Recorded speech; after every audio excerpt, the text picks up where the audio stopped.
Bonjour à tous, j'espère que vous allez excellemment bien. Aujourd'hui, on se retrouve pour parler rugby, pour faire le débrief de la deuxième journée du tournoi Destination. On va revenir sur les trois matchs, Écosse, France, Angleterre, Pays de Galles, Irlande, Italie.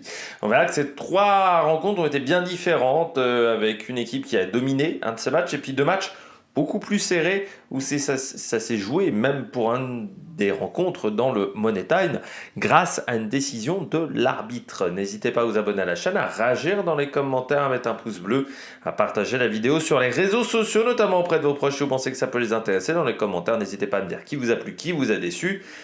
Et puis, si vous avez les moyens et que vous voulez soutenir mon travail, vous pouvez faire un super thanks. Les shorts et TikTok juste après l'arrivée des grandes compétitions, notamment le biathlon ou le cyclisme. Et puis on commence tout de suite avec Écosse-France, qui était le premier match de cette journée. Une équipe de France qui devait rassurer après un match compliqué face à l'Irlande, et une Écosse qui avait eu une deuxième mi-temps compliquée face au Pays de Galles. Et malgré une victoire, le Pays de Galles était bien revenu. Ils avaient mené de 26 points avant de se faire rattraper. Donc c'est vrai que c'était un match important pour ces deux formations. L'Écosse était à domicile du côté de son stade de Murrayfield. Et l'Écosse qui, pour moi, a fait une rencontre intéressante, même si, d'un côté comme de l'autre, je trouve que c'est la rencontre peut-être avec le moins de niveau sur les trois matchs, parce que l'Irlande a monté des très bonnes choses face à l'Italie. Angleterre, Pays de Galles, ça jouait. Il y avait des choses très intéressantes dans ce match, alors que Écosse-France, je trouve que l'Écosse n'a pas saisi l'opportunité d'aller battre l'équipe de France, et je pense qu'elle en avait les capacités, et que l'équipe de France a fait un match très moyen encore. Alors certes, il y a la victoire au bout, mais l'équipe de France n'a pas rassuré, et du côté de l'Écosse, il y avait l'opportunité de faire mieux. Ils ont, pour moi, plutôt dominé la rencontre, les Écossais, mais il y a eu des erreurs, notamment au niveau des passes. Ils se sont mis en difficulté sur leurs passes, notamment Ben White principalement, qui avait des lancements de jeu qui n'étaient pas bons. Ça ne marchait pas correctement. Donc ça, c'est vrai que c'est une erreur, je pense, du côté de Ben White. Toujours des petits problèmes en défense, mais ça, c'est le cas depuis de nombreuses années du côté de l'Écosse. C'est-à-dire que ça monte haut, sauf qu'il laisse des trous qui permettent notamment aux ailiers d'en profiter, et c'est ce qu'ont bien fait Bielbarré et Penaud, pardon, qui a fait un meilleur match, je trouve, que la semaine dernière. Bielbarré qui a été très impressionnant. Mais l'Écosse avait vraiment l'opportunité pour moi de battre cette équipe de France. Mais il y a eu des erreurs du côté de cette équipe. Et c'est des petites erreurs, hein, c'est des petites erreurs, mais qui ont permis à la France de revenir dans cette rencontre. On commence avec l'Écosse. Donc encore une fois, dans les points forts et les points faibles, moi je trouve que du côté de l'Écosse, le vrai point noir, ça a été les passes. Les passes qui n'arrivaient pas à destination, mais qui étaient surtout mal faites.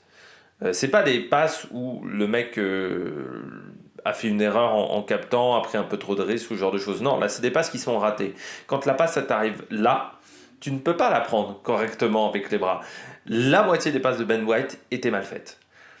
Donc ça te met en difficulté forcément, parce qu'il y a beaucoup de situations de jeu où l'Écosse aurait pu trouver l'ouverture, je pense, face à la défense française, mais où après 5-6 temps de jeu, il y avait ces soucis de passe, et ce qui fait qu'on se retrouvait en difficulté, enfin les Écossais se retrouvaient en difficulté dans ce genre de situation. Donc ça c'est dommage, parce que ça leur a vraiment...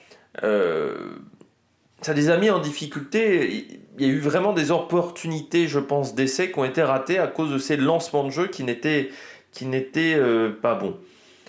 Par contre, du côté de cette équipe d'Écosse, l'impact, ils ont gagné énormément de duels. On a gagné très peu de duels dans cette rencontre.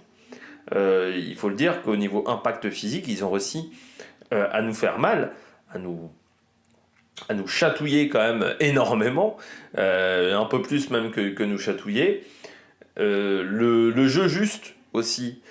Autant le week-end dernier, j'avais critiqué Finn Russell, j'avais dit, moi le problème c'est que je trouve que Finn Russell a fait des bonnes choses, mais il y a eu beaucoup trop de ratés dans son match. Autant j'ai trouvé là que le match était très propre, notamment parce que Finn Russell n'a n'importe quoi, on va dire. On n'a pas tenté de faire tout dans ce match, n'a pas tenté de faire l'action magique à chaque fois.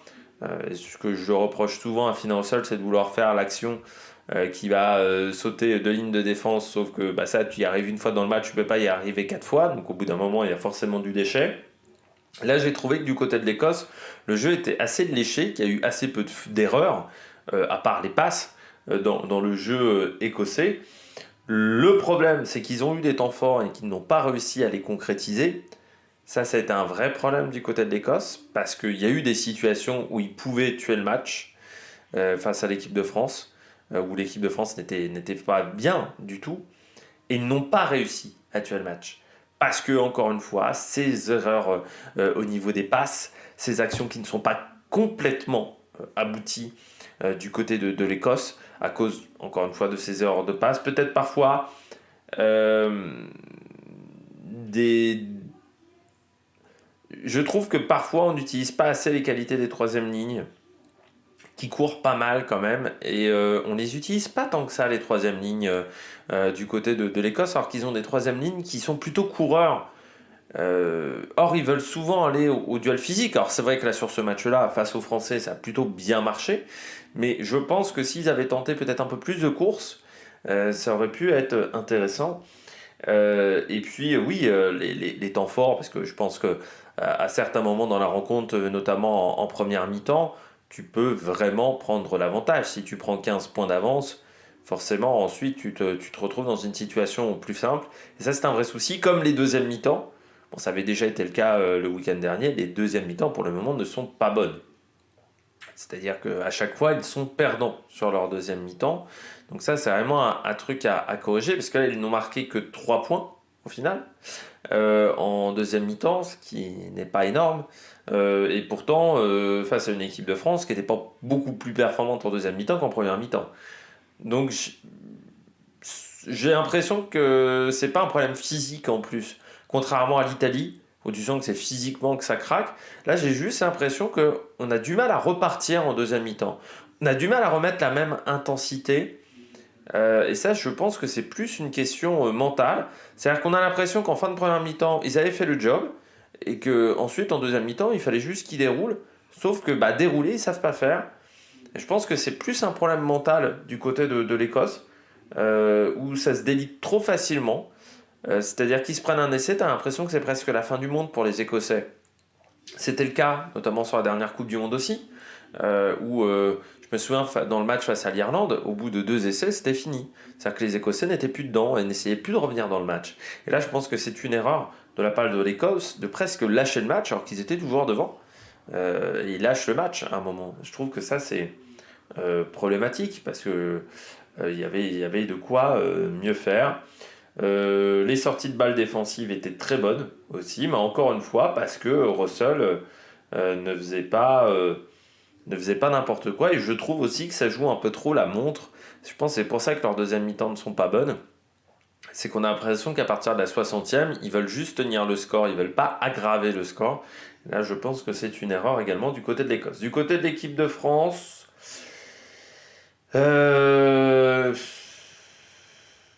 ça manque de justesse technique. C'est trop approximatif. Dans plein de portions du match, j'ai trouvé que c'était approximatif. Et ça, tu peux pas faire un jeu offensif. Voilà, il y a des moments où on fait quand même beaucoup d'en avant, je trouve, encore. Alors je dirais pas qu'on est revenu à l'époque de Saint-André, mais bon, il y a des moments, c'est pas beau à voir. C'est pas un beau match, hein, Écosse-France. Ce qu'il faut bien se dire, c'est que c'est pour moi, des 3 matchs, c'est peut-être le moins bon de cette rencontre, alors que pourtant l'Irlande a fracassé l'Italie. Mais je trouve que même l'Italie a proposé peut-être des choses plus intéressantes que ce qu'on a vu dans cette Écosse-France. Des gros soucis d'organisation offensive. En deuxième mi-temps, les joueurs sont arrêtés. Pendant les 20 premières minutes, enfin, ouais, les 10 premières minutes, les joueurs ne savent pas ce qu'ils doivent faire. Ils savent pas se placer, ils savent pas quoi faire. C'est pas organisé, c'est le foutoir. À un moment, on utilise du jeu au pied entre la 60e et la 70e, on fait du jeu au pied, mais on doit proposer autre chose à ce moment-là. On est mené au score, on doit réagir autrement que par du jeu au pied. Sauf qu'on fait du ping-pong. Pendant 10 minutes quasiment, on fait que du ping-pong. Et heureusement, on arrive à marquer l'essai, mais sur une action formidable de Bielbarré. Moi, je trouve quand même que offensivement, c'est pas au niveau de ce qu'on a vu les derniers temps de cette équipe de France sur la dernière Coupe du Monde notamment. Beaucoup de fautes offensives, une organisation qui n'est pas là. On sent totalement dans cette rencontre une équipe qui n'a pas confiance. Parce que la prise de risque était minime sur les actions offensives. À part Bielbarré, quelques tentatives comme ça. Mais c'est vrai que je trouve qu'on faisait un peu du classique du côté de cette équipe de France. Il n'y avait pas cette folie qu'on a pu avoir sur certains matchs, où des fois on décide d'accélérer le jeu de manière formidable. Et là, je trouve qu'on a fait presque du consensuel, mais ça manquait cruellement de confiance. À certains moments, tu te dis, mais pourquoi on fait du jeu ping-pong? Faut qu'on tente des choses, faut qu'on tente offensivement, sauf qu'on tente pas grand-chose offensivement. Je trouve que c'est dommage. Là, je trouve par contre que les joueurs qui sont rentrés ont apporté beaucoup. Plus que sur le premier match. Je trouve que vraiment, il y a des joueurs là, où, notamment un Lucu, ça m'étonnerait qu'il reçoit titulaire face à l'Italie.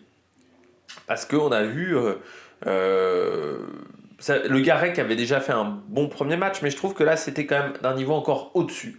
C'était vraiment sur une très bonne rentrée par rapport à Lucu.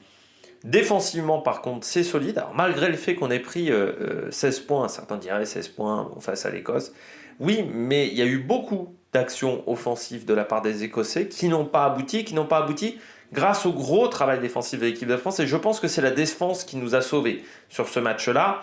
Même si on se retrouve à avoir une faute de Antonio. Oui, mais Antonio, quand il fait faute, ça fait déjà depuis 5-6 minutes qu'on subit quand même de la part des Écossais. Et même en infériorité numérique, on a réussi à garder le cap, on a réussi à tenir la maison bleue. Donc ça, c'est bien défensivement. Ça, c'est une bonne chose. Le jeu au pied était aussi meilleur. Même si on en a utilisé beaucoup trop en deuxième mi-temps, le jeu au pied était meilleur du côté de cette équipe de France. Mais il va falloir vraiment travailler au niveau de la justesse technique. Beaucoup de fautes offensives aussi, d'en avant. Ça, c'est dommage. On n'a quasiment jamais réussi à gratter de ballon. Alors ça, c'est récurrent depuis l'année dernière, mais depuis le changement des règles. C'est vrai qu'on n'a pas réussi à s'adapter au changement de règles. Je trouve qu'on gratte encore une fois sur cette rencontre très peu de ballons. Et puis de toute manière, pour gratter des ballons, il aurait peut-être fallu gagner des duels. Ça, c'est le gros point noir de cette rencontre. C'est qu'au niveau de l'impact physique, on a complètement subi. On n'a pas gagné un duel quasiment du match. C'est terrible, on a été dominé sur les duels et puis faire attention encore aux touches. On a perdu des touches. Voilà, c'est un domaine où on sait que l'Écosse est pas mal. Mais après le match face à l'Irlande, on pensait peut-être qu'on allait se rassurer dans ce domaine-là et c'est pas le cas. Globalement, même si l'équipe de France gagne, déjà ça joue sur. Alors ça joue sur pas grand chose, diraient certains, ça joue sur un essai qui n'est pas validé par l'arbitrage.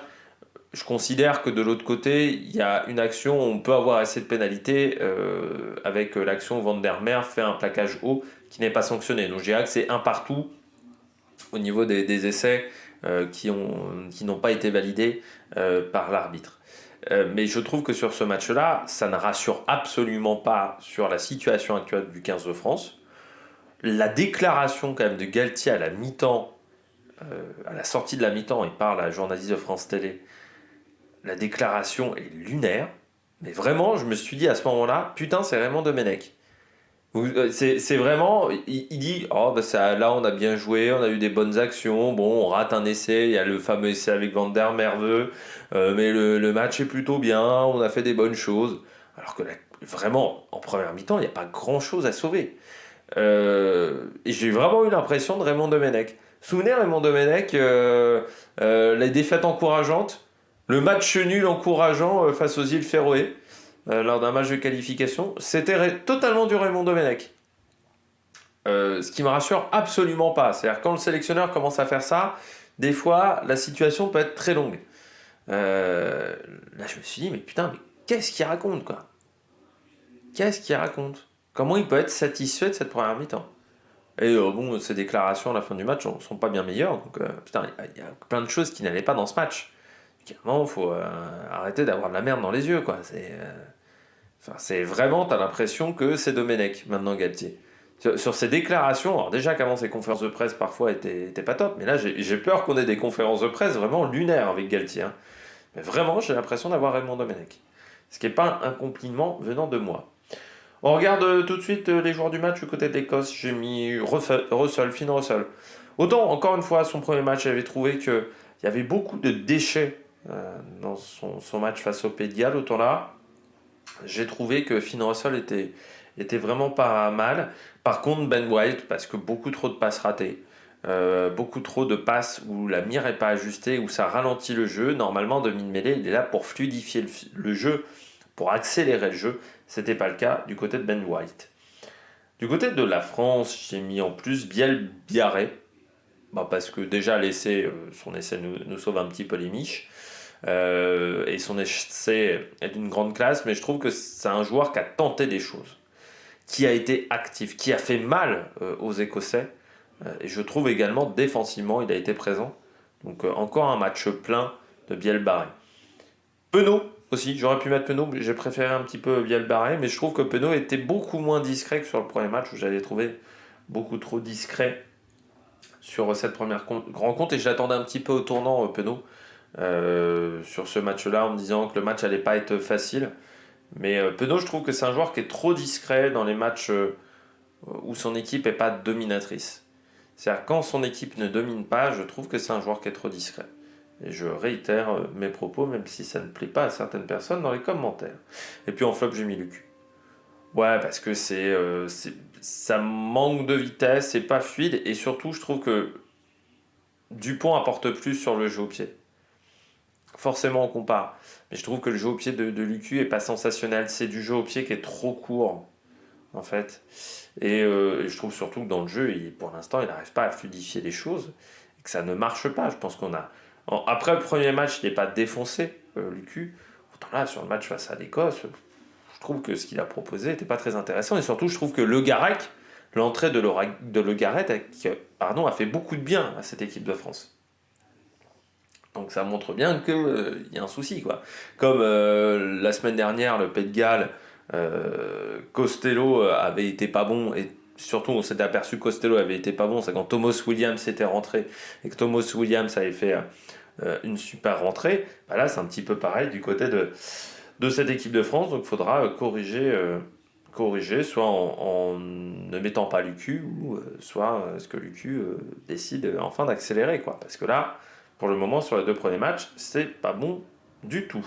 On passe au deuxième match entre l'Angleterre et le Pays de Galles, un match que j'attendais, moi particulièrement, parce que c'était deux équipes qui avaient été intéressantes sur la dernière Coupe du Monde. Ces deux équipes qui sont allées bien au-delà de nos espérances. Alors certes, il y a eu un tirage au sort qui a été favorable, il faut bien le dire, à ces deux équipes, avec un bas de tableau qui était plus faible que le haut du tableau. Mais je trouve que l'Angleterre est allée loin, et je trouve que le Pays de Galles avait fait des choses bonnes. Et ce match face à l'Argentine leur avait laissé pas mal de frustration, parce que je pense qu'ils étaient vraiment sortis de leur rencontre alors qu'ils auraient pu faire mieux.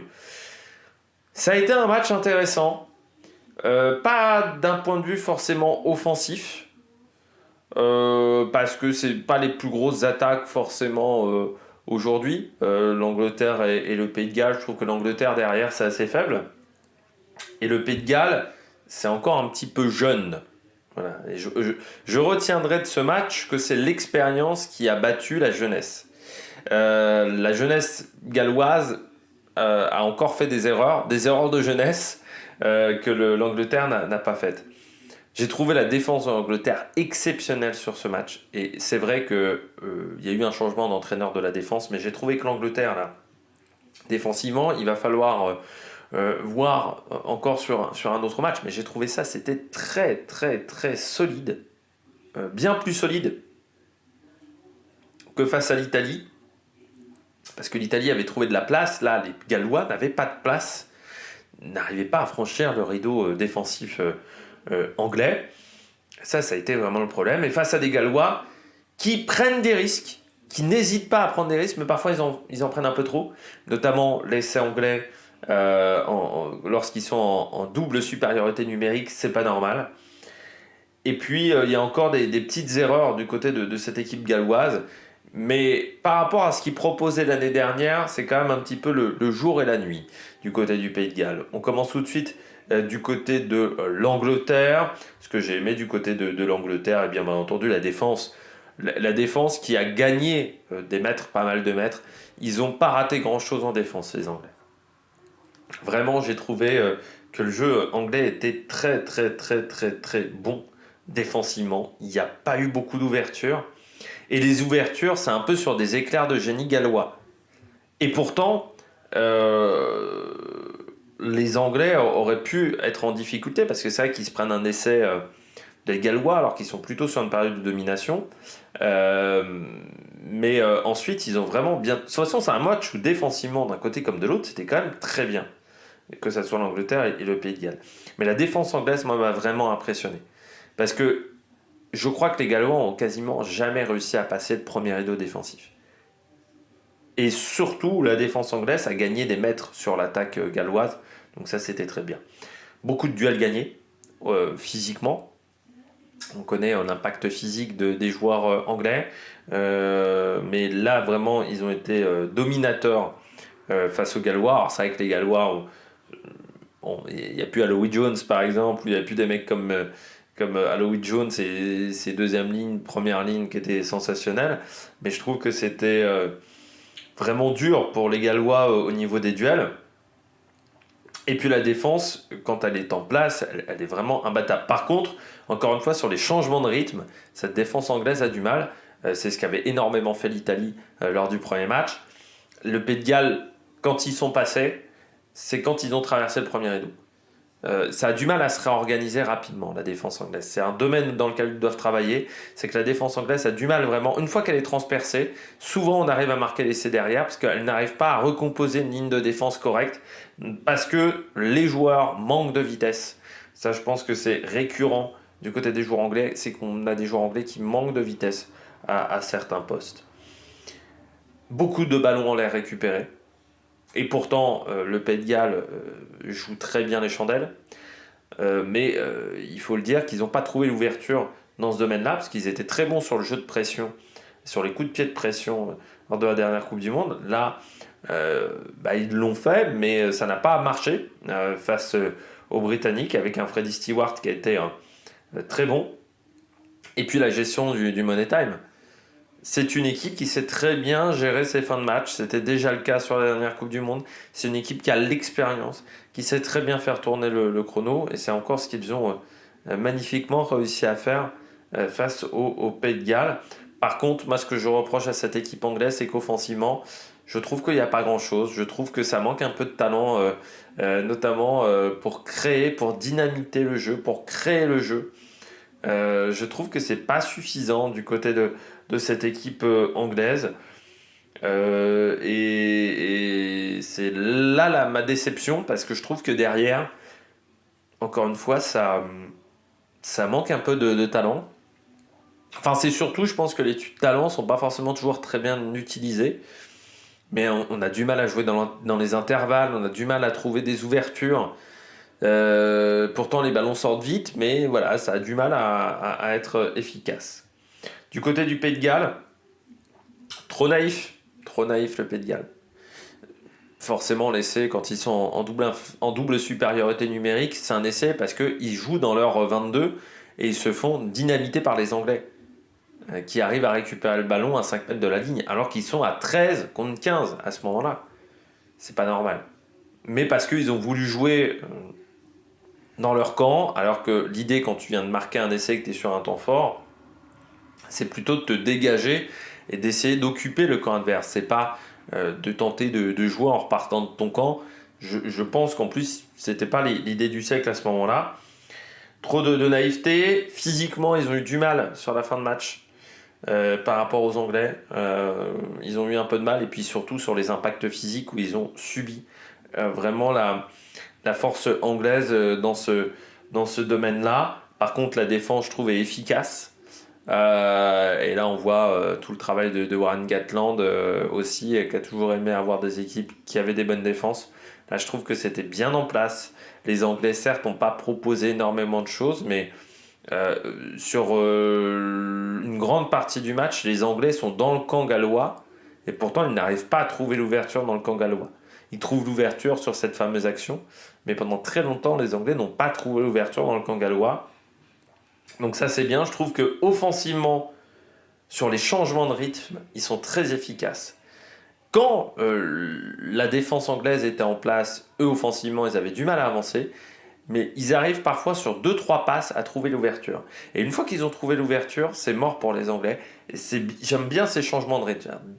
Là, les 2-3 passes qui font que tu arrives à trouver un intervalle, un truc comme ça, ça c'est vraiment bien. Ils n'hésitent pas non plus à faire que redoubler, même si c'est pas du niveau de l'Irlande. Donc ça c'est intéressant. Le jeu au pied qui pour moi était de qualité, même si parfois un peu trop utilisé, mais il est efficace. Les situations que j'ai appelées les situations de contre, mais encore une fois, c'est ces situations où faut créer où ils arrivent à créer du déséquilibre dans la défense anglaise très rapidement avec des changements de rythme, mais c'est déjà ce qu'ils avaient fait face à l'Écosse. Par contre, parfois des soucis d'organisation offensivement. Comme face à l'équipe de France, sur certaines actions, tu sens que les joueurs sont arrêtés, sont pas bien en place, on ne sait pas trop ce qu'on veut faire. Vraiment sur les attaques placées, il faut qu'ils travaillent là-dessus les Gallois, parce que sur les attaques placées, c'est pas organisé. Par contre, encore une fois, sur les petits éclairs de génie, ça marche bien. Et puis sur l'impact physique, où ils ont pris cher par rapport aux Anglais. Les joueurs du match, du côté de l'Angleterre, j'ai mis en plus Stewart. Il a récupéré beaucoup de ballons, il a été énormément sollicité. Mais comme souvent, il n'a pas déçu quand il a été sollicité.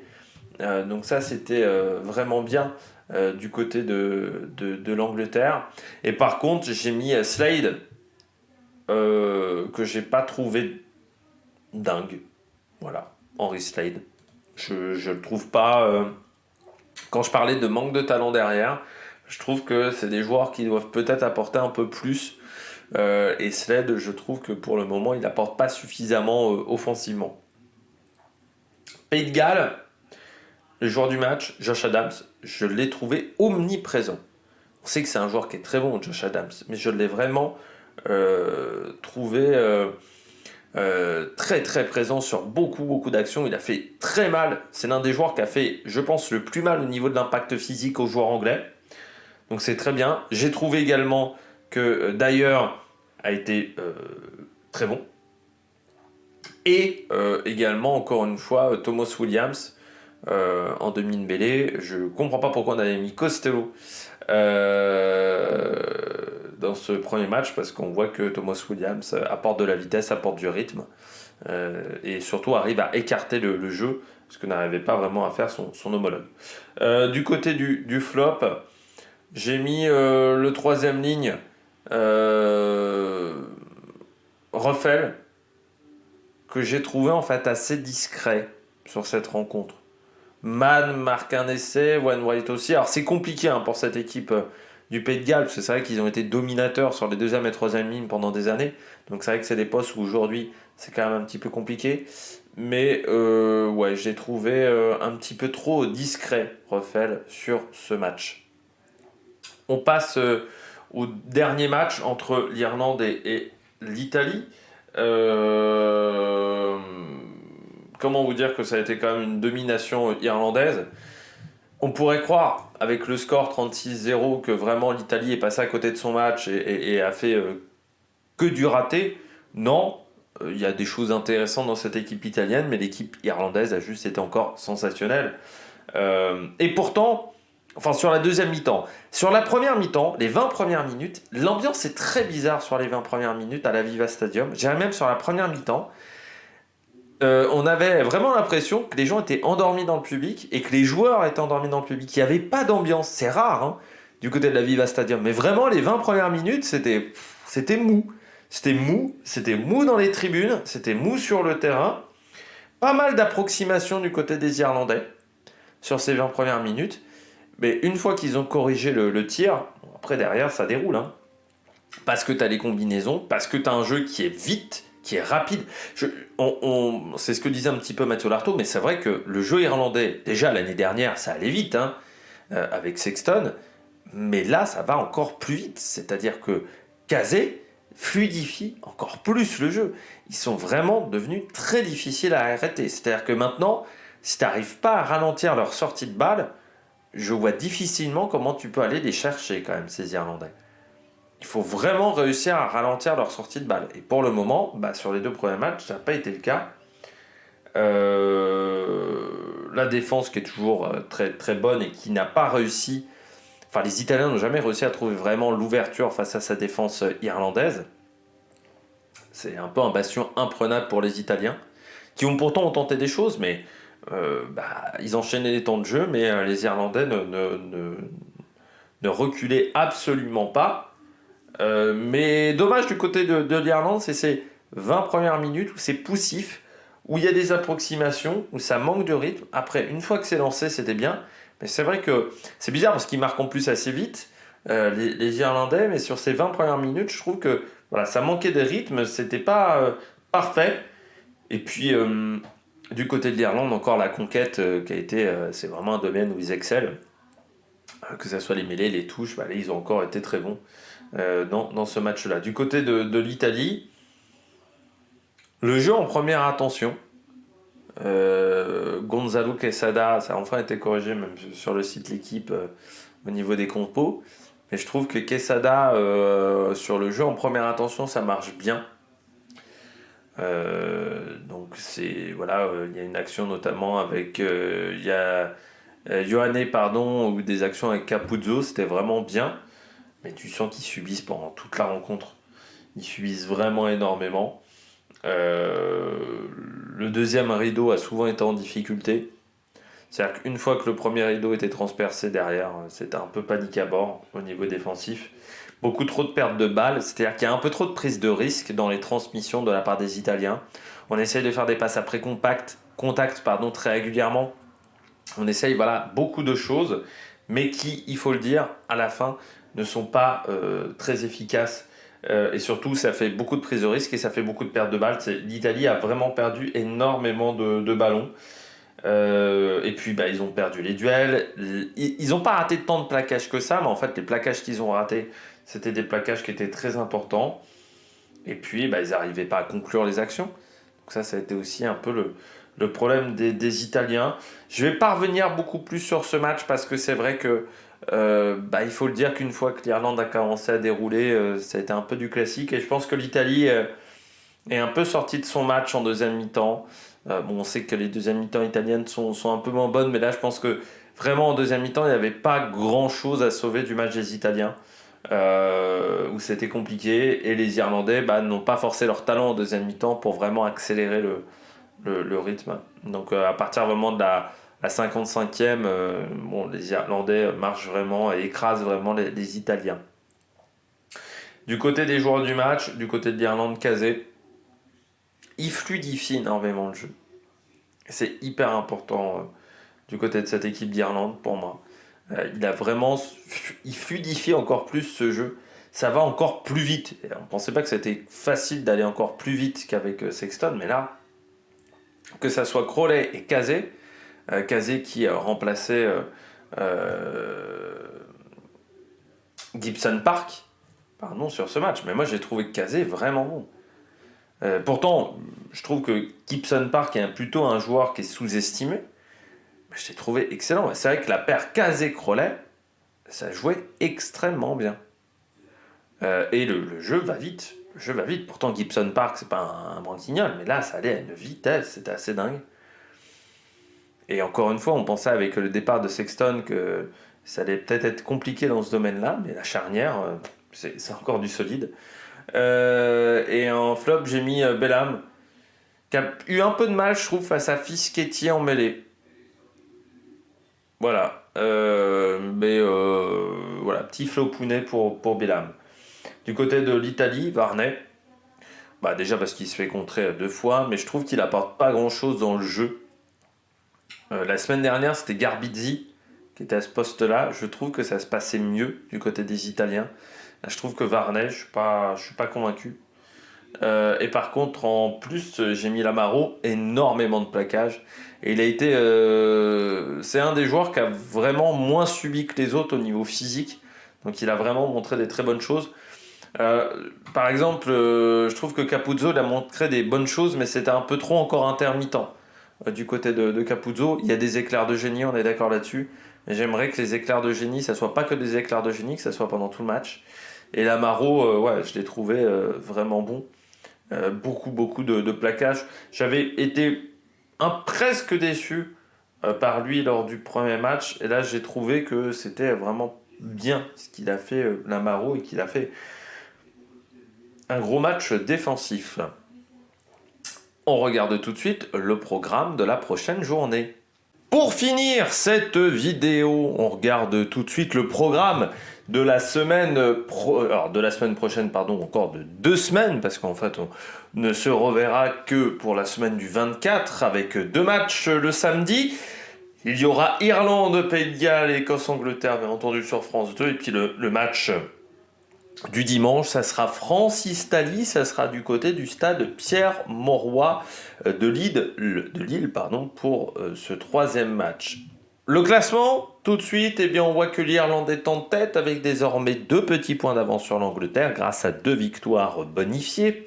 L'Écosse est 3e, la France est 4e, mais a seulement 1 point de plus que le Pays de Galles, qui certes a perdu ses 2 premiers matchs, mais à chaque fois avec minimum un bonus. L'Italie, quant à elle, est 6e, bonus défensif certes lors du premier match, mais ensuite ça a été compliqué, donc on s'aperçoit que pour l'équipe de France, la victoire risque de ne pas être facile à acquérir et qu'il va y avoir une vraie bagarre avec l'Écosse pour la 3e place, certainement, parce que l'Angleterre semble pas mal, et puis l'Angleterre jouera la France lors de la dernière rencontre.